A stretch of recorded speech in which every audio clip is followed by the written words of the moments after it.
All right, here we are, game one of this EU Open Qualifier #1 final. We've got this Loda stack versus Planet Dog. It's Insanyo, Loda, Nikwa, Come With Me, and Mickey.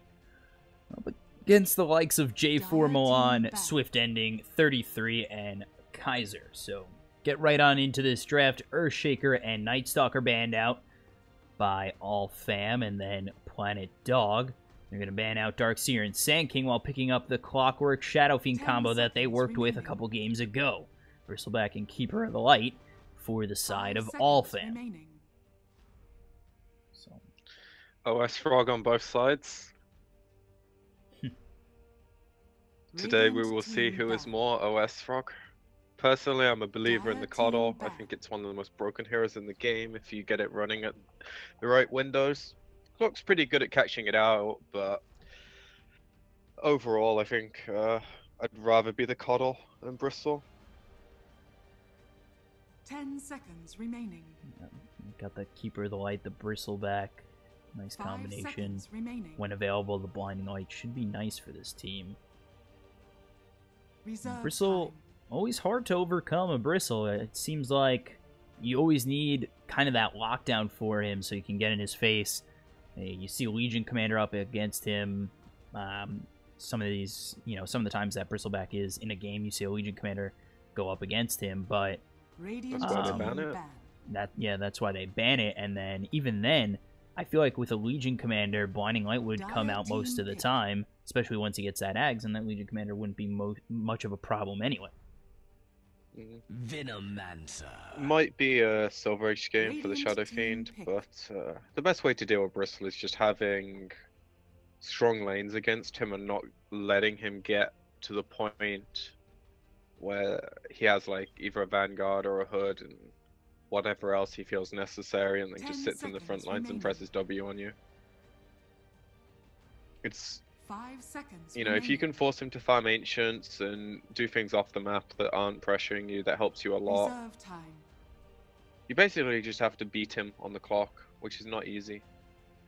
There's a reason why this hero's been banned out a lot. And he got a small nerf. I don't think it really matters. Whoever came up with that nerf was probably like reading Reddit and just like, we'll throw this in, We'll appease the mass fan base. Seems like there's been a lot of that recently, reading Reddit and kind of nerfing some things. It's not as bad in this game as it is in some other games I play. Namely Path of Exile, but... So, how do you like this Venomancer pick with the Keeper of the Light and the Bristle up against these two heroes this far?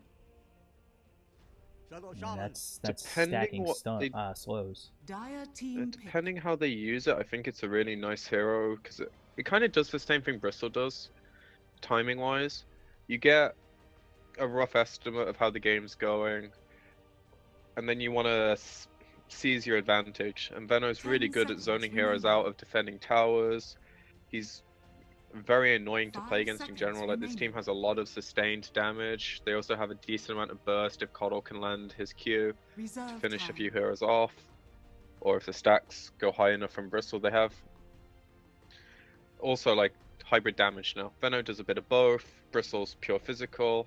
Coddle does some magic, depending how you build him as well. If you go Mana Leak, then it's less so, but still. I'm liking the idea here. And it gives some really annoying lanes as well. I think one of the best things you have with Coddle is if you have heroes like Bristle, Timber, or something, they just sit in a lane and push it out and draw focus from the other team. And you have Coddle sitting behind that hero, and then you bring someone else in that's pushing out another lane and you turn the gang. It's kind of like IO. It's a really good use of those heroes. I'm not too sure how much I really like the Shadow Shaman in this situation either. It's a hero that gives some tower push. It's not as squishy as some people make it out, and it does damage. I mean, I don't think there's too many 5-position supports that are going to have fun this game. Yeah. Insania's draft looks really annoying to play against. Yeah, it's lining up quite nice. You've got Sword Art, Venomancer, Coddle, and Bristleback.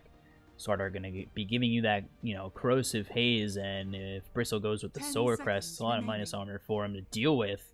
You got Tide here, which 5 sets up seconds pretty remaining. okay with that, you know, that Requiem. So that puts Clockwork in a Reserve 4 time. position with Tide going off lane, right?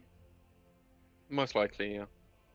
Unless No. it's some aggro tri-lane that they want to do. Radiant team ban. But I always feel pretty good if I'm the team that has forced the other guys to pick Tidehunter to have an overwhelming team fight presence. Because right now, like, I don't think Tide's a great hero. Some teams have been picking it a few times, and 10 the games where it seconds remaining. works, it looks fantastic.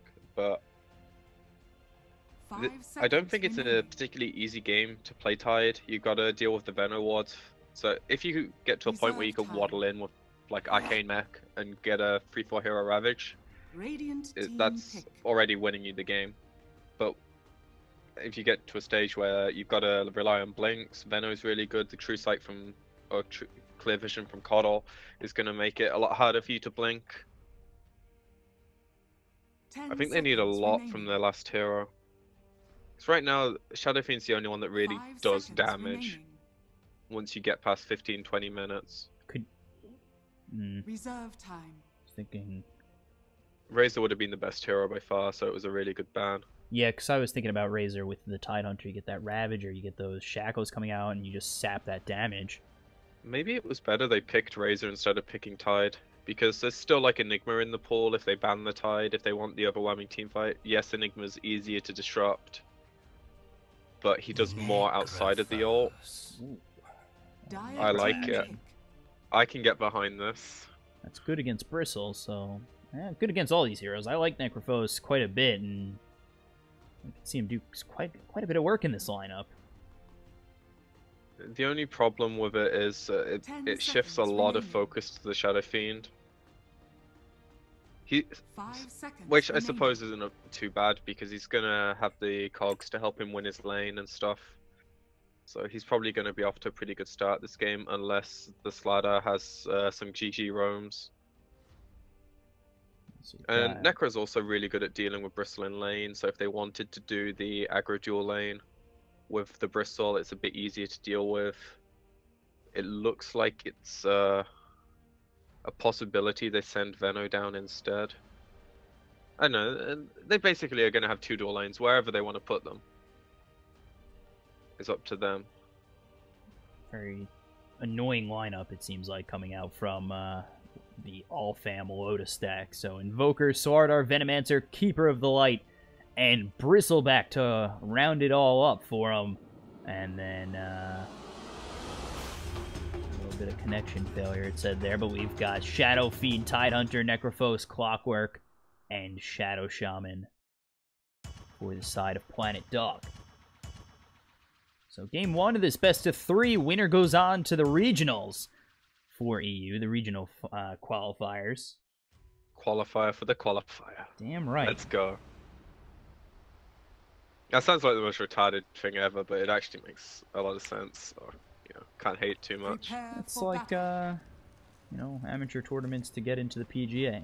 Get a chance of going to the Masters, get a chance of going to a couple of those tournaments, you got to win a couple of amateur tournaments. And this is kind of like, you know, winning that amateur tournament to get a chance to qualify for the big time. Yeah, it's just weird when you say qualifier for the qualifier, though, isn't it? Yeah. So right away we do see the denies coming out for They these missed one. cogs. GG. He should have 6 souls. Yeah, you usually get 3 per, right? To be fair, it's a bit harder with Necro because his attack animation is slow as hell. Yeah, and he's Whereas down the to other game 7. they had the Razor, so it's a lot quicker. Got 3 there. So gonna be a 30 10 seconds to souls, battle. looking pretty good. You got Milan on the Clockwork, Kaiser on that Shadow Fiend Swift Ending, playing the Necrophos over up towards this Tide is going to be 33, and then finally Shadow Shaman played by J4. Take a look at the other team as we see Come With Me on the Swordar. Invoker going to be played by Mickey, Venomancer, Nikwa, Bristleback is Loda, and finally Insania on the Coddle with that nice Immortal mount. So you take a look. Venomous Gale comes out on J4. They might be able to get themselves first blood. The Shackles right before the Slithering Crush. So maybe just extending the inevitable as Milan's come on over. There's the Cogs pushing him away. J4 does end up surviving. See if they can turn this over on Nikwa and come with me. It looks as though they might be able to just run away with it. This is really good for them, though, if they're kind of forcing them out the lane from level 1. Ooh, nice Venomous Gale comes across, too. They do stop those Cogs. Cogs push them away, and now they're, you know, Nikwa and Come With Me both need to use a lot of their regen. Clarity already being used on the Slardar. We've got no mana on the Venomancer with no clarity on him. It's definitely a problem for the Venomancer as well as the Slardar, and they're definitely going to continue to, you know, exacerbate the issue if you're the side of Planet Dog. Is this lane's meant to, like, put a bit more pressure, at least at the earlier stages, than the Bristle and Bristle and Coddle will? But, you know, the problem is... Go for it. You know, 2 Gales are out of mana. Yeah. They should still be fine, though, because there were no blocks on either lanes, and that generally favors the off lane now, because of where the lane starts. One thing I do like about this, though, is that they're going to let this Coddle get a lot of pulling done this game. You push the wave in with Bristle or with the Illuminate yourself, and then you just start pulling. And then you get some stacks going, and you can farm really easily. And sometimes it's not just about the gold you get, it's also about the levels. Because mana is pretty important in this game. Still Shackles available in Nikwa. I don't know if he wants to stay up that far. And Milan, he's got Cogs ready when the stun is gone, and that's exactly what they're going to use, and that should be first blood. It is going the way of Milan. So Planet Dog really working with the aggression of both Clockwork and Shadow Shaman, and proving that he is very powerful up against this lane, despite having the advantage with the lack of mana. There's the Sunstrike. Kaiser getting very low, and Mickey will have one back, and that's very good for an Invoker mid lane that takes away a bunch of those souls. Makes this lane a little bit easier for him. Ooh boy, come with me. Slardar, my battery assault was a little preemptive. But Milan gonna take that regen. Come with me, gonna get that bounty rune. Still just slithering around this jungle of the side. Pro Dota / Planet Dog. I feel like when you kill the Vener bottom and you don't see the Slardar, that's kind of the cue that something's going to happen to your mid laner. And considering the Shadow Fiend started with, I think it was 13 souls at the end, you know, he's got about 8 denies or so, but the Invoker's out CS before the death he was like close, which I'm not sure how that happens, but credit to Mickey. I knew the guy in Horn as a player, and you know, he seems to have transitioned very nicely. Gold for me. He's a big player kind of person. Because I feel like Invoker, sure he has Alacrity, but Shadow Fiend already starts with like 80 damage, and Invoker starts with like, what, 50 something with Exort Orbs? They're going to try and push him back again. I don't know if Come With Me is going to get away with that. Get that Slithering Crush in on Kaiser. We'll see in a second with 18 souls, but yeah, he starts out with around 90 damage.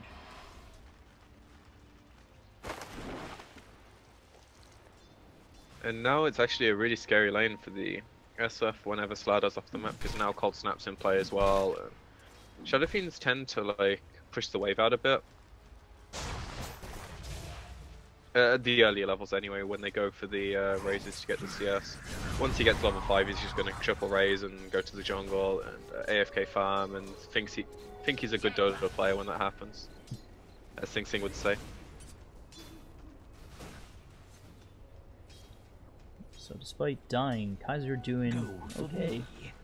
He's got himself at 22 and 23 above this Invoker, but like they're actually dead even on CS. Like the 13 denies are from the cogs, so yeah. And considering the lanes, like it's all pretty even. Actually, they're going to try and come over. They've got the battery assault, the tornado on too. That should slow him down. Milan going to continue to go in. He wants to get these cogs. The Sunstrike's going to be out on Milan. That should bank him a kill, but it is post-death, and will be Milan getting a kill on Mickey. Mickey gets one on Milan. And Come With Me comes all the way over, drops that ward as he's chasing. And Kaiser just getting away with about 200 health. Nothing really to follow it up. And that's how you turn the lane.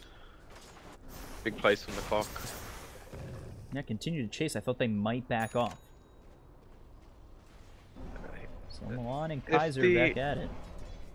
If the Invoker got the kill before he died, it wouldn't have been too bad because of the experience, but it ends up being really nice. Come With Me is going to try and go in for that nice Slithering Crush, but already backing off is Kaiser. Milan's going to come in with the battery assault just to deter them from chasing. It's really just a bit of babysitting going on in these mid lanes, and it's something we've seen more and more with the most recent patches. As we take a look bottom, as there's the Shackles on Nikwa, nice Ether Shock is going to bring him quite low. Swift Ending just trying to catch up to Nikwa, not level 6 just yet, won't be able to get that kill. The slow is just way too much for him to handle.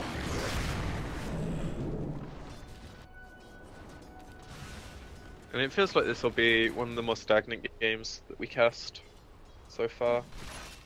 Because both teams now are pretty much just waiting for certain things to happen. I imagine when Tide gets his ult, there might be some kind of rotation come out, but previous to that, it's mostly just if you can get these flanks and maneuvers to work for you. And he might be in a little bit of trouble. Come With Me is here. He's not level 6, so no corrosive haze or anything. Only level 3. Does get the Slithering Crush under the tier 1. Loda just kind of farming away. And now they might want to turn this around with Milan. No hook shot either. Still, he's just level 3, and there's no real turnaround available for him.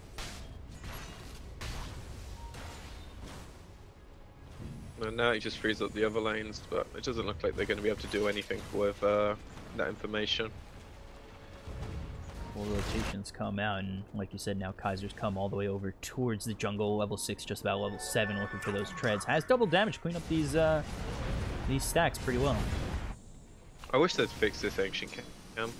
Like, you can't stack it as a melee hero because it storms to try to use whatever spell it is that roots you, and then you can't stack. It feels super bad. But you want stacks for your Bristle this game. Like, normally you love that camp because you're like a Lina or a Shadow Fiend or something, you nuke it down. But in this situation, it doesn't feel so good. Soldier's fortune. And now Veno is just doing Veno things, clearing all 3 camps at once. Looked as though Come With Me was going to make his way over, but he's under ward vision, so they know he's around. They probably know he placed that ward. They don't have a sentry available to take it out, but now Shadow Shaman will be spotted, and he's coming over with Milan. If they can get a Shackle on a Cogs, they might be able to kill him off with the battery assault, but he's just going to slither his way out, make some space, and move over these 2 supports. He's been going that way a lot, so he might have even known they had a ward there. And, you know, just drawing space. Because right now his cores are very content with farming. Boka, just, you know, Midas, get levels, you know, pretty standard game plan. The Bristle's got his Vanguard up, so he's gonna be pretty comfortable skipping towers and stuff, but not quite teamfight ready yet. Come With Me has basically just been picking up these bounty runes around the Radiant side. The whole time, he just slithers around, picks up the bounty runes, and kind of continues on his way. Hasn't really been doing much of anything. It's a hard game for him to do too much, because the dual off lane didn't really have any purpose for him once the start happened. And every time he's rotated mid, other than the first, he's been met with clock, so he's just finding his way.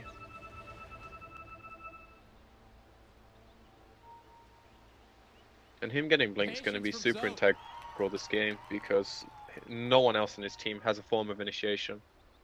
Unless you count Bristle walking into a tower and waiting for the other team to show as initiation. Which I suppose you can, but you get my point. You know, he's the one that's going to enable them to take the fights early.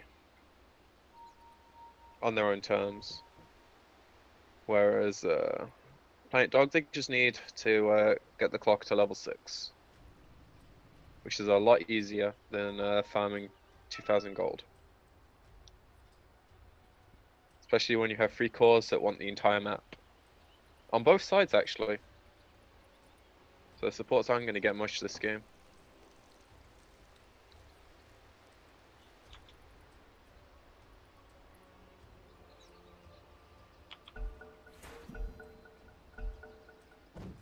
So Kaiser is going for that Shadow Blade. We'll see how and when makes that into a Silver Edge for that Bristleback, or even if he does make it a Silver Edge, which I feel like is going to happen up against this Bristle. Can't really skip an item like that. It might not be an immediate transition, but it's definitely on the cards. Whether you go like Dragonlance or BKB in between, depending how you want to fight. Dire structures are fortified. So before the first fight between these two teams, do you think, if it's going to be Planet Dog who want to be the aggressors, are they waiting on Hookshot to line that up with possibly a Ravage and then Reaper Scythe to come in afterwards? Pretty much. One thing that both teams have this game, but I suppose Planet Dog slightly more so through the Shaman wards, is they want to like take a fight into an objective as much as they can. So once Hook and wards come online, I imagine they just want to go every time those are up. Get a pick, get a tier 1. Go for me. Both these teams. But right now it's hard to go on 2 lanes. Like, you don't want to go to the Bristles lane. He's one tanky mofo. I want to stay away from that hero for at least another like 5-10 minutes, I think. That's for me. They're pretty complacent, and actually Tome of Knowledge does come out for the Clockwork, so they are trying to push that level 6 as quickly as they can. Maybe getting cut off. Look up top, J4, Sunstrike, that should finish him off though. Oh, that's really bad. That's a bad Ravage, because it's not really going to do anything for him. Why even Ravage there? J4 just the support. Probably just forgot about Sunstrike, to be honest. But even then, like, are you trying to save your Shadow Shaman? Is it worth using that? Now Clockwork's going to be dead. Molan, the Cold Snap, the Chaos Meteor, or the Chaotic Meteor. Nope, Chaos Meteor. Somebody correct me. I'm already 1K MMR in chat. It doesn't matter. But also, Mikado doing work. Obviously, it's not a good Ravage, but it's not something that's like worth harping on. It's by the time Clock gets his level 6, and then it's going to be up in around like 30 seconds anyway, so it's not too big of a deal.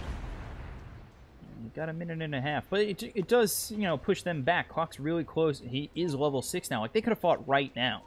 They would have had the Shadow Shaman. They can be the aggressors, maybe look for a big-time fight. And they're down, you know, 4,000 net worth. Not the spot they want to be in. I'm not sure Ravage is the tool that enables them to fight, though, because Bristle's going to be... Oh, man, Milan now missing the hook shot. Just bad, man. But, like, if they actually wanted to take a 5-on-5 fight, like, look at how they're setting up bottom. There's going to be Plague Wards everywhere. Bristle's in the front. It's not the easiest thing to get like a worthwhile Ravage unless you flank them with smoke or the fight gets baited by hookshot and people just, you know, don't respect your Ravage. Radiant's bottom tower has fallen. Both tier 1s taken out for both sides in the safe lane, and both these teams, they're pretty complacent, you know. Mickey's looking for his Ag, so is Kato. Loda, he's got himself that nice Vanguard, has 2,400 gold saved up, and as I say that, he gets himself that hood. And maybe with that, they might look to fight, or at least be a little bit more aggressive and not let the side of Planet Dog push this tier 2 and kind of push them in. Well, I think the tier 1, at least in the safe lane, it's becoming like a very irrelevant tower. And you're quite happy to trade it off because they're playing their own game. I think they feel like they're going to win if they play their own game. Do you get the hook shot? There's the Ravage, setting it up with the Requiem, but Loda, still a hard kill there. They finally get the Scythe. And and Sunstrike from Mickey is going to end up taking out Milan. So it is a 1-for-1, very much benefiting Planet Dog. Radiant's bottom tower They is take under out that attack. Bristle carry, but nice Sunstrike coming in from the Invoker to really just at least get something on the return. And now we get to see if in the next 2 minutes, when Slider's 100 away from his blink, if they can punish the Ravage cooldown. Because on its own, using those 2 ults, getting the kill on Bristle, really good value. But you don't have that for a while now. Slider is just about to get his blink parried out. Bristle's going to come back up. He's still tanky as all hell. The only thing that's going to kill him is like Requiem into a Reaper Scythe after a few right clicks. And if his team's around, that isn't easy to pull off. So if they want to play really aggressive, now's the time. But I have a feeling they're just going to default farm because they're getting the better end of the farming game. Like Venno just bought a Midas. You know, Radiant's it's like middle tower is under attack. just pick them apart with the Slider blink, push in lanes, play with Hookshot Coddle. comes in on the Venomancer. They get the cogs with the battery assault. Milan should have himself something with that kill and the Gush coming through. By the way, Courier got killed with the Blink Dagger of Slardar on it. Can you see where it died? I can't. I, Can you? I think they removed it, but still.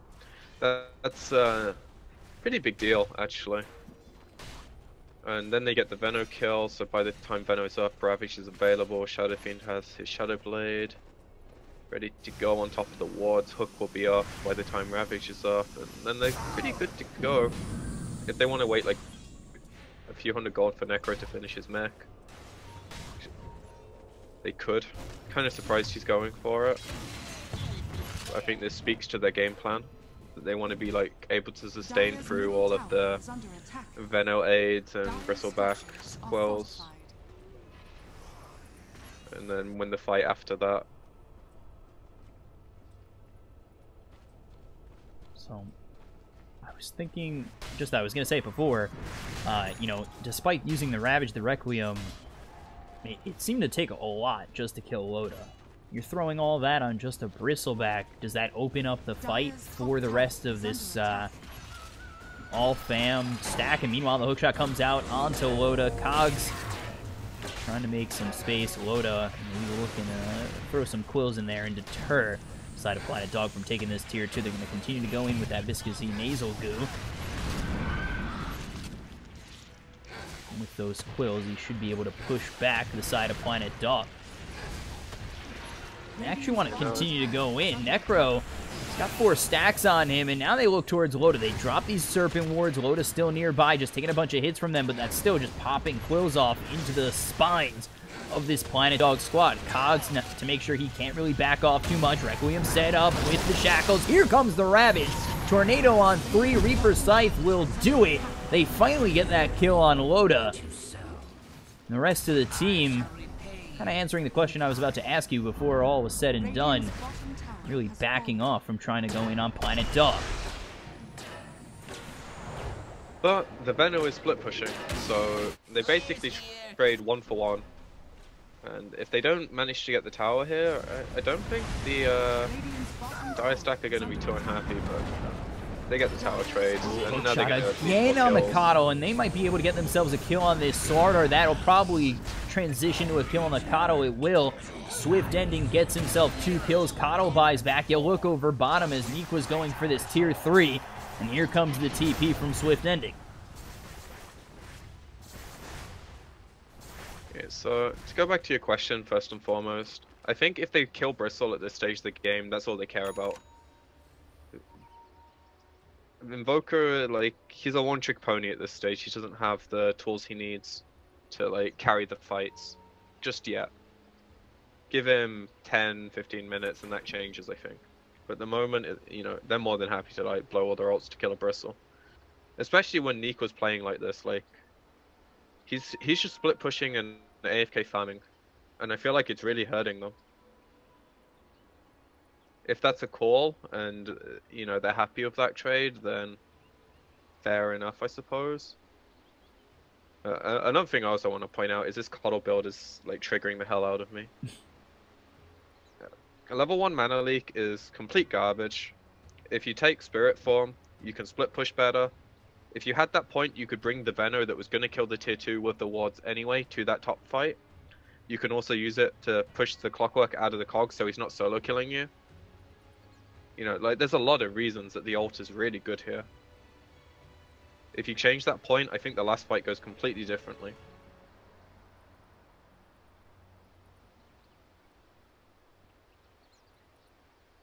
Because they pretty much ravaged one person. Yeah, they the Invoker got a 3-man combo. If the Venno gets to like get recalled into the middle of the fight, you know, he just presses R, presses Gale on like 2-3 heroes that got tornadoed, and the fight probably gets won. At least. So instead he pushes. He did a good job getting quite a bit of damage on this tier 3 though. So not a terrible trade, but I see your point definitely. Where if Venomancer comes up there, maybe that fight turns around, and instead of getting, you know, some damage in that tier 3, they take the fight and go for it. Ward. That feels bad. Yeah, I don't think the Venom made a bad decision. I just think like he probably thought the Coddle could recall him because he's now got the point instead of the other 2 spells, which I think is correct. And now they want to penalize Ravage cooldown with Rogue. Crush comes out on Milan. He's going to be mana leaked, and the Sunstrike Milan has no chance of surviving this, but they'll take out Loda again. They've got that Silver Edge on Shadow Fiend, proving to be quite the disaster for this all-fam squad. So now the ones who are in Roche are Planet Dog, and let's see, can the side of all-fam return the favor and take them out of Roche? I think the wards will be just enough to zone them, honestly. And like Ravage is also up in 10 seconds. They've got a pipe, they've got a mech. They're really tanky right now. So unless Invoker gets some God combo, I think they're good. I think you see possibly the Tide run at them. And now he's just going to hook as well. Like Cog can get like 3-4 heroes here if Venno doesn't zone him. And there's the hook shot, goes on the Venno. He's going to be force-stabbed out into the Ravage. 2 men down, and now they're going to be in a whole bunch of trouble. There's the Requiem. They get 2. Swift Ending's going to Reaper Scythe Nikwa, and now Mickey's going to be able to just get out. Not actually. Swift Ending does get the kill. He's trying to get away, and Loda trying to steal Roche. They don't get it. Milan picks up the Aegis, and they don't even get the kill. Loda back in that fight for just a moment, trying to steal that Roche. Not successful, so a huge turnaround, and Planet Dog, they're seemingly taking control of this game overall. How to throw Dota 101. Middle tower has fallen. Sounds a bit harsh, but like... Is there a step 3 it's profit? kind of true. Say again, sorry? Is there a step 3 profit? Is it throw, question marks, profit? Or is it just how to throw Dota, don't qualify for regions? They're doing the video basis for the book that's about to come out on how to throw Dota 2. So Blink, Slither, and Crush comes out on 2. Now he's going to be hexed up by the Shadow Shaman J4. Blinding Light's going to push them back. Should save the life of this Swordar. And now Mana Leaked is Milan. He might end up dying, but that hook shot, get him far enough away, and no Sunstrike coming his way. They're pretty good disengage. And they got a lot of damage on their tier 2. You know what would save? Actually, while I said that, Southern Crush comes out as well as the Sunstrike on Swift Ending. And Corrosive Haze is on this Necro, but I'm not too sure he's going to be able to get away despite his team being around him. Loda's going to end up getting the kill. Milan on the back end has those cogs to really separate him, and now we take a look at Shadow Shaman, who's going to be the next one to drop. See, like, that's how I expect the fights to go most of the time. Obviously Planet Dog didn't have their ults up, so when they got caught out, it was pretty much, you know, leave whoever, because adding any more to fight is just suicide for them. But even with the ults, like when... I'm just going to call them Alliance because of Loda a few times, so sorry for that, but when this happens, like, I don't know, 8 minutes ago, they're in such a good spot. Like, this top fight kind of, you know, really threw them for a loop. And also with the Coddle being such underfarmed hero this game. Like, they could have gone for the Ags a lot earlier and just like let Slardar buy some wards, or hell, let Venno buy wards. Honestly, he was farming half the map anyway, and then they could have had this Ags and be able to end the game almost. But now they're... It's slightly untraditional, but I don't think you pick this hero as a 5 in this kind of draft. I don't know, maybe I'm slightly biased just because I understand that Ags is, you know, I've had such good experiences with it in the past, and Planet Dog don't have a lot of damage. Like, once they've blown all their stuff, Illuminate Heal counters like a full Requiem and a Ravage nearly 100%, unless you're right on top of a Requiem. And then what do they have as damage? You know, a few nukes from Shadow Fiend and Necro, and that's about it. But they're by no means out of the game. They have an Invoker, playing pretty well. His farm's decent. Lotus farm's not too bad, and he's looking to go towards Radiance next, so that should be an interesting move. And He's just gonna die if he goes for that, I think. Meanwhile, we take a look at Planet Dog smoked up, going towards this tier 2. Smoke's going to be broken. They're going to try and get this kill out on Come With Me, but spotted by the Plague Ward is J4. Boom, there it goes. With that ward there, you can almost just tell by his movements that there's other people with him, and I think they do ping out Milan as well. Pretty sure both teams know what's up now. With all the ults available, they feel like they're going to be pretty comfortable pushing this tier 2. Plague Wards aren't as bad as they were like 10 minutes ago. Shadow Fiend hits pretty hard. He can take them down in 1 or 2 hits. You know, they have their pipe untied, so let's just go. And Invoker's doing the right thing, split pushing. If they want to take a fight, then the Colo can recall him in 10 or 15, or he can just TP to his base. And they delay as long as they can to like let him get the trades. So back off from this tier 2. Serpent Ward's used, and Mickey gets a tier 2 of his own up top. He might look to continue to push. But there's the hook shot coming in on Loda. He might be in a little bit of trouble. The 4-step is going to get him out of cogs, and like that. They're still continuing to go for this tier 2 while Mickey goes for a tier 3 top. The TPs are coming in, but I don't know how much that's going to do. And now we turn it around as Loda's going to be fighting Milan. They've got the mana leak out on J4. J4 should be the sacrifice they need to at least get their way out of it. But now Milan, he looks like he's going to drop as well. Necro's going to be in a whole bunch of trouble. Swift Ending, he's going to be hit up by that Tornado. He's got that minus armor of the Corrosive Haze, and the Sunstrike slams him down, and 3 are dead on the side of Planet Dog. They even had Sentry as well. Like, this ward just made it so easy for the Dire side to play that. Their deep push is, you know, pretty strong between all the heroes, and then Invoker gets perfect knowledge of when heroes are TPing away, so he can space his hero correctly, and then they just run them down at the end. And now you see them just, you know, look pretty comfortable. The Coddle's 100 away from his axe. Unfortunately, I don't think they're going to be able to time it with a Roche. But they still have 2 minutes on daytime if he gets it like right now.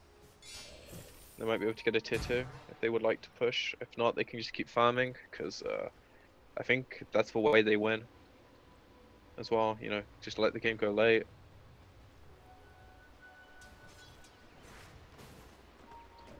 So 5,000 net worth lead for the all-fam Lotus stack. They've got that lead right back, denying that Arcane Rune. Take a look at Loda's items. Deal. Yeah, that would be big for Bristleback. They might be able to push off that. And he's actually going to take this stack and going back towards the Radiance. So let's see what he goes, and Blink Slither and Crush going to miss on J4. Just going to hex him up. They're still continuing to chase. They think they might be able to get a kill on this Shadow Shaman, but the rest of the team, Insania and Come With Me, will back off. Alright, so Loader is committing the Radiance. And then Invoker gets picked by Requiem. That's kind of the time you don't want him to be split pushing, because the Coddle's got his item. That's like the safe Dire's zone. middle tower If you're near is the under Coddle, you're attack. pretty Gucci. And the other team like knew where they were. They showed mid with 1 or 2 Dire's heroes, middle tower has fallen. so they knew they could make that play.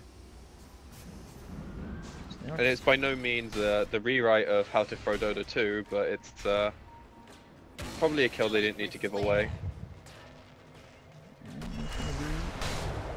Taken all the way back to base. Thank you, Coddle. Thank you, Uber Coddle.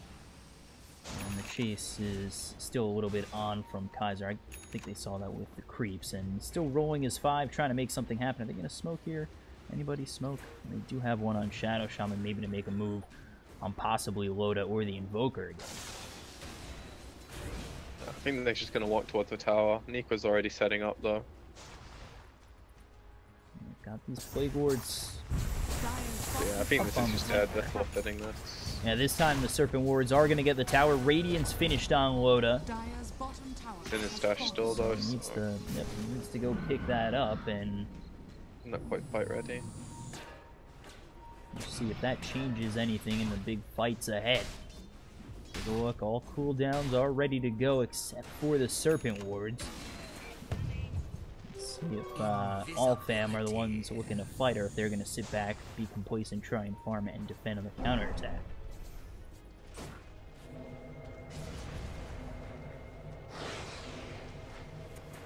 I feel like they're probably just quite happy playing defensive and reactive right now. They might be able to kill off this Venomancer. Coming in deep is going to be Swift Ending, and there he is. He's looking to get that Reaper Scythe. Not going to be enough, actually, and Nico trying to run away, but not going to survive, as Swift Ending does end up getting that kill with the nice Death Pulse. We take a look at the clockwork. I'm a little slow on the mark, but they do take out the Slardar, and they're going to continue to chase on Insania and Loda. They get the 4-step forward from Milan, trying to get that battery assault to slow him up. Well, let's see if J4 can get in there for the shackles. They shackle up Loda. It's going to be pushed back by the Blinding Light and break those shackles. And they still have Ravage, so they might be able to do some. Oh, is he gonna find him again? And they are going to TP over Ghostwalk just to get out of dodge. Radiant's middle Tidehunter tower is looking for under that attack. blink next, almost has it, but has the Solar Crest Pipe ready to go, so minus armor for the side of Planet Dog, and quite a good chunk of it with that Solar Crest. Do it with flair. I really like his item choice this game. It feels really intuitive and smart. Like the pipe's the obvious choice, right? But most people like having a blink at some point, and would probably have foregone the Solar Crest, which makes killing Bristles so much easier, especially with Silverish in play. And they have a lot of physical damage from like the wards if they can get a trap in the cogs or something, so pretty sure it also contributed a lot to taking the Roche at one point, so it's value town.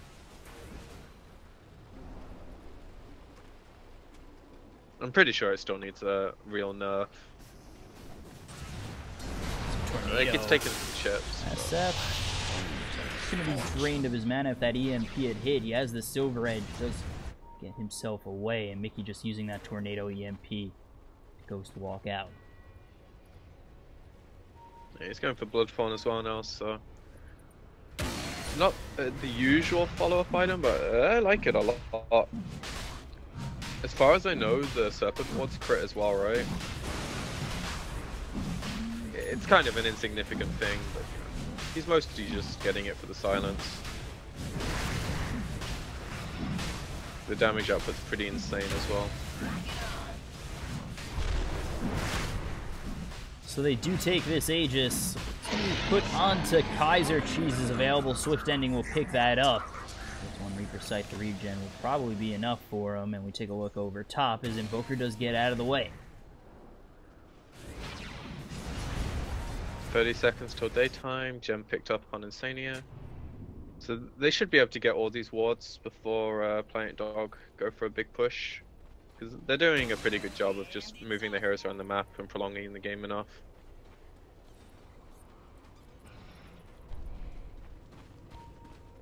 We do have a smoke on this all-fam squad heading into the jungle of Planet Dog, and it looks as though they might just look to push bottom as those creeps are pushing in. They might try to get a tier 3 and force the hand of Planet Dog to come back, but they've smoked up, and they're on opposite sides of the map of Planet Dog, so they'll push their way bottom. Hopefully see if they can get a return from Planet Dog. I feel like they've got a good read on the situation because of the what they've got here, so they should know what's happening. And if they can force them back while the other team has Aegis, that's a win on their part. They're probably not going to be able to pick them off if Planet Dog don't do any like stupid TPs. So Kaiser's the only one coming in just to defend the base with the double damage, but the rest of the team, they're coming in with a smoke. They want to flank these heroes of All-Fam, see if they can take them out, but 3 have already retreated. Backing off is going to be Mickey. Doesn't have Ghost Walk right now, but let's see if he can get it off. He's got Tornado Chaos Meteor. Now he actually does get that Ghost Walk off, and will end up escaping. So and those are the things that I think are gonna like define the game. If he dies there, it's huge. But because he doesn't, they buy a lot of time. They can rinse and repeat doing that a few times, and I think they're in a perfectly good spot because of it. They're just abusing Coddle really well. Gold for me. Radiant's middle tower is under attack. J4, he's going to be going for Ags. We'll take a look at this Tidehunter. He does have Blink, so they have the initiation of Blink Ravage if they want to use it that way. Take a look over at Lotus, still with that Radiance, going for the Octarine Core next. And then over on the Invoker is going to be that Lincoln Sphere. So just trying to farm up as they can, kind of keep this 1k net worth lead above the side of Planet Dog. They're ready to defend with these Oh, the creep. Plague Wards, and he missed his hook because the creep body blocked him. Feels bad. And now Slider gets to make more space. making space like the Rubik of past games, but I think he might be dead. Nah, he's Gucci. Might be Like, dead. this is real space, you know? He's not dying and he's making space. Yeah, doesn't even get caught out. They end up forcing, like, 3 of these heroes just chasing him. You've got Mickey pushing bottom. Venomancer just farming away, has that Ags. Let's take a look at Loda once again, as he's still trying to get that Octarine Core, trying to farm up what he can at the moment, while the rest of Planet Dog are pushing top.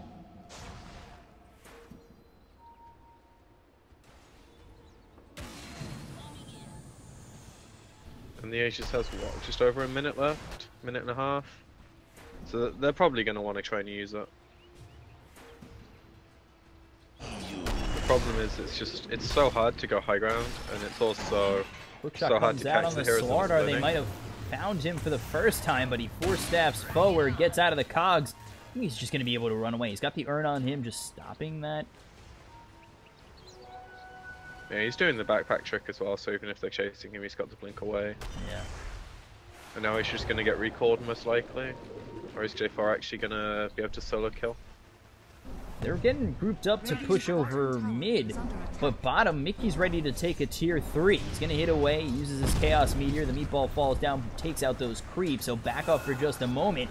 And now it seems like they're kind of in no man's land, looking to get back to this bottom tier 3 and kind of defend their towers.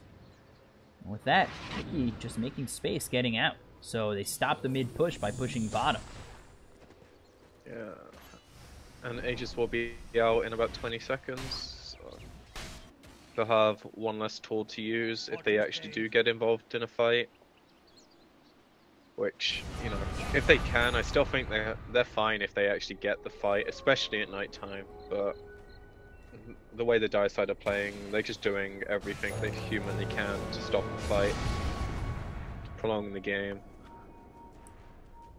And they're getting to the point where, like, the Invoker pretty much has everything he needs except level 25 to contribute to fights, and soon Bristle will have his Octarine, which is going to give him a lot of sustain. I'm not sure it's going to be enough if they can focus everything on him, but that's kind of like the Invoker's job to stop that happening. And to some extent the Capoddle as well, by like pushing people with the light, etc. So Landing a heal as well. Kaiser going pretty deep here with that Silver Edge about to run out. Can he get a Requiem or any sort of kill? He gets the Silver Edge break, but not going to be able to kill off Niqua. Niqua's got the team ready and waiting. By team, I mean Loda's just kind of on the edge. Meanwhile, down bottom, Mickey, he's going to be pushing once again up top. He's going to be the Slardar making space. I'm sure Loda's not happy right now. But this is really good for them because they've got two waves pushing towards the base. It's nighttime. The Venog just got cut out, so he's like half-life. He's probably going to have to pop a shrine if he wants to stay and put his annoying little wards down. And we also have the luxury of seeing Loda is like completely out of position, no TP as well, so the Collar's going to have to recall him in like 2 seconds, which means he doesn't have it for a different hero. Now they just get to hit the tower while they drop their wards, and it's going to be a tier 3 minimum. I think even with the glyph, they at worst they can just BKB with the SF and commit, and then force staff him away. But if they want to play really, really safe, then you know, I think this is their window though. Just take the tier 3. Serpent Ward's not enough to take it, and they're backing off again. This time Kaiser goes out. He does have Silver Edge ready to proc. If he does spot Mickey, I would assume he uses it. But Mickey already backing off, so he'll just farm up. It's again, Mickey just putting that tiny bit of pressure. They don't get everything they want in the mid lane. Keeping that tier 3 alive is the side of Allfam. And it's just, you know, Planet Dog, for what seems like the second or third time, kind of don't get what they want in terms of objectives. No, if anything, they're getting the better end of the tower trades as well, because the bottom tower is the same as their mid tower, and also the top tower on the Radiant side's half-life, so a few more of these trades and they'll be dead. And then Rex get opened up. Link Slithering Crush out onto this Shadow Fiend. They're trying to get the EMP. They do spot him out. He's going to have to pop that BKB. The Sunstrike's going to be there. No, just misses. But Mickey going to continue to go forward. Gets that kill. And they take out Kaiser. He's dead. 90 seconds. No buyback. This is huge as 33 is going to try and look for that Ravage, but he just walks away. They lose Shadow Fiend dead for 75 seconds. And now all of a sudden, Planet Dog, they're in trouble. Like, if they checked his inventory, Force Staff was new, BOTs were new, that's 4k gold. He probably isn't sitting. Come on, he's in trouble. With Slithering Crush, Mickey there, dead you are. And they waste the Reapers on the Lincolns. It's only 20-second cooldown, but it means they can go back in. And he's going to be hit with that Tornado EMP. Chaos Meteor coming down. Now he's trying to run away. There's the Sunstrike. Going to strike him out. Just doesn't survive. Both the Shadow Fiend and the Necro are dead with no buyback.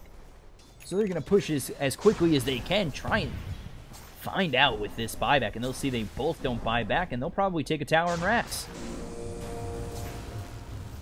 Yeah. Without these heroes, there's just no damage on the table at all. They have a few forms of control, but it's really not that much at all. This could be 2 sets if they just swing top. But they're probably going to respect the fact that the SF is down. So SF up in 5 seconds. They do take the bottom racks. It's daytime now though, so it's about as good of an option as any to just clear up the tier 2 and continue playing the same game, I suppose.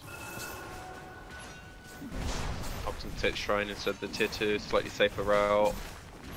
There's Arcane Rune as well, which Bristle or Invoker can grab. I suppose Bristle benefits a bit more. Don't mind if I do. Now they're going to smoke. This could be their opportunity to finish this game. I'm not sure why they smoke, to be honest. I feel like it's pretty obvious where the Radiant are, and you want to go to Roach anyway.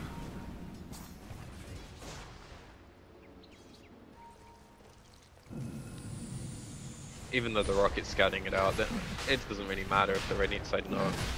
They could go for the Ravage with the Blink, but that would have to mean they throw everything at it, and that's exactly what they're going to try and do. Here comes the smoke. Here they Trying to come, zone them out looking with for Plague Loda. Kaiser setting up J-Force here. He gets the hacks, and now he's in between those Serpent Wards. They get the kill immediately. Hookshot comes in. They're going to get themselves another one with the Venomancer. Loda's dead for 2 minutes. That is big. As Roche, she's getting taken down by Planet Dog. They do go for it, and they make it worth their while. But come with me.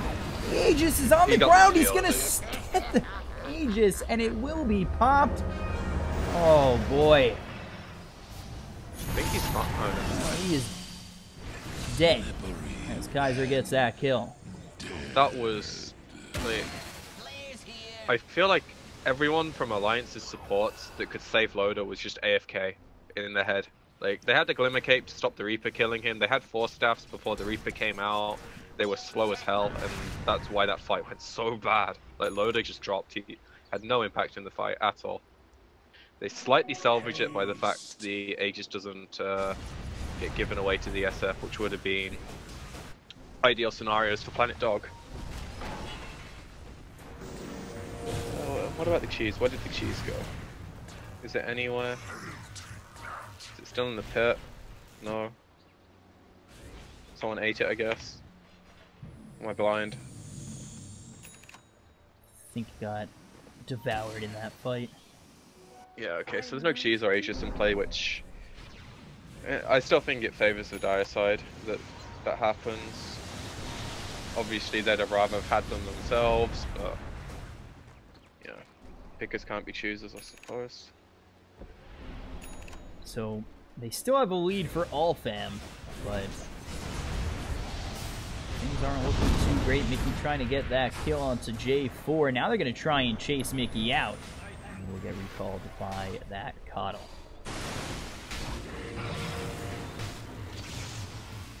Back to the same game plan that it has been for the past 15 minutes or so. You know, if one of these teams just had an Ogre Magi Koos, just think that. You reckon he could have clicked 4 staff and Glimmer Cape and saved his carry? Not only that, he'd get the body blocks, the Fire Blast, the Ignite, the multicast ×4. The ultimate. I can get behind that idea. That's why both these teams are struggling right now. They don't have Koos. They don't have the Sea God player. Coming up behind. Oh, wow. Kaiser just getting out. That was very close. And they might still look for him. But now Kaiser knows that Mickey's nearby. Take a look. Can they get him? Kaiser's still trying to move forward. Silver Edge not going to work out for him, and he's going to have to walk off. For me. A soldier's fortune.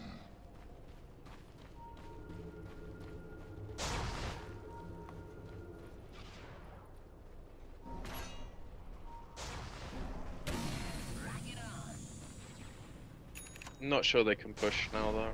It's just like this wall of wards. They have to pipe a wave to get it to high ground, and then they don't have the pipe to fight. And they have to find a situation where they're getting like the important heroes. At least like no one's split pushing right now. That's the huge upside for the Radiant. Because the Dire are like really Boy, scared. 4-step forward. They're going to get the cold snap looking for the EMP. He'll back off, get double 4-stepped out. They wanted to pop his PKB there. It's a really good reaction for him to not use it, and his team just saved him with force. And now we have a Mexican standoff where the plays like that are going to dictate, you know, who comes out ahead. I think if he pops his BKB there, they have to just back off. Instead, they can stay around a bit. Looks like they're kind of trying to set up the perfect Ravage, kind of have them come out a little bit, but they need like a hook in first, I think. And it's really hard because of all these Plague Wards for him to get a good Ravage. At least he has the Force now, so he doesn't have to blink.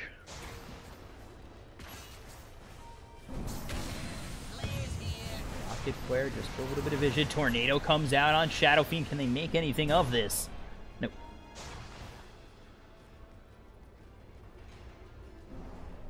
And now Come With Me says, fuck this shit, I'm gonna go split push, boys. No longer. Which I don't think it's too bad, because like yes, Invoker's one you want to be split pushing with, but if he isn't here when the jump happens, it's really scary. So I think it's actually a really good call on their part to play it this way, because the other two waves are going to push in. I mean, ideally Slider goes like this and cuts the wave, so that Ooh, force that forward. J4 is going to be in a little bit of trouble. There's the Ravage force out of their hand. Kaiser's going to try and move on in and make something happen. They're going to kill the Invoker off for 2 minutes. He's got himself 5 Let's see if he uses it. Niqua in the back end, Milan just pushing him away with the Cogs. Loda, meanwhile, he is just forcing them out of their base with both the Radiance as well as all these close boys getting thrown forward. He's got the Lotus Orb on him that protected him for some time, and they do end up picking off Swift Ending. They're looking for more. They're looking for 33 as they've taken out the clock and they've taken out J4. 3 are dead. Finally, someone moves their hand in the Mexican standoff, and the winner is going to be the All-Fam squad with Loda. and didn't even buy back, so... When Loda's not the one getting Reapered, you see how much damage and stuff he does in fights. Which, a lot of it's like attributed to the Radiance as well. You know, he just has this constant tick of damage. So now they're going to push top. They've got Loda and Niqua doing work to this tier 3. Kaiser just going to hit away at Bristle, use that Silver Edge to deter him from going up on that high ground, but it's not going to do too much. Going to shrine up, and still they're looking for something. The Blink Slithering Crush comes in on Kaiser. He might be in a little bit of trouble. The Poison Nova is used, and 4-stepping himself away into safety. It's just thrown away. Sick ball. Well, again, he might be in a little bit of trouble. Next up is going to be this Slardar. He'll end up dropping J4, though. He's running away from the man with the bristles on his back, and will end up dying. Objectives taken. Time to piece it. Oh, hook shot. Gonna miss, but I think that would have put that Clockwork in a whole bunch of trouble. Yeah, he's probably happy he didn't hit it, to be honest. Dead Force is available, so...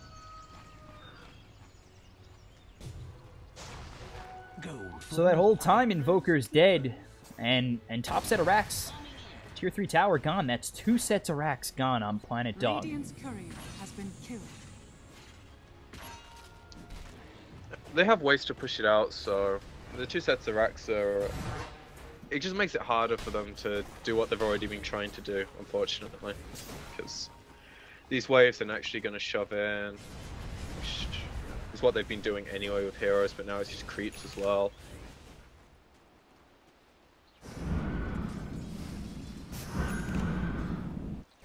Now they can just pick them apart. Like, they have map control, Invoker's got the Tornado cooldown talent, so he can get 1 or 2 combos off of the Tornado a fight, which helps a lot.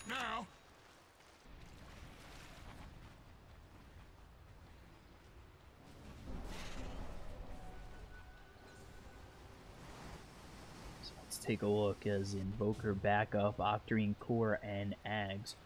And Bristleback, he has the Octarine Core with the Radiance just burning away at these heroes with the massive quills coming out, and he's going to be recalled by Insania. Don't mind if I do. So, big 16,000 net worth lead for an all-fam Lotus squad. And you can't really say the game's over because from what I was reading, they came back from Mega Creeps in their semi-final match. So this game by no means is over. Oh, they definitely still have hope, but it is quite slim. Just based on the fact that Shadow Fiend is the only core that really contributes damage at this stage. Like, Necro went for a very survival, utility-based build that kind of just puts everything on the Shadow Fiend. And with the items he's gone, he is about as well geared towards that as he could be, but it's just getting harder and harder for him. Because as the game goes on, a single core is easier and easier to deal with. Just making space, waiting for this Roche to come up in just a minute. They want to control this pit, don't want a repeat of the last Roche fight. And actually, Hookshot comes in. That's going to be on the Venomancer. He's going to be pushed out by the Cox. Here comes a huge Ravage onto the entire side. Venomancer's going to be dead for 2 minutes, and he's going to have buyback. He's going to immediately use it. Now J4, he's going to hit the deck as well as the Clockwork.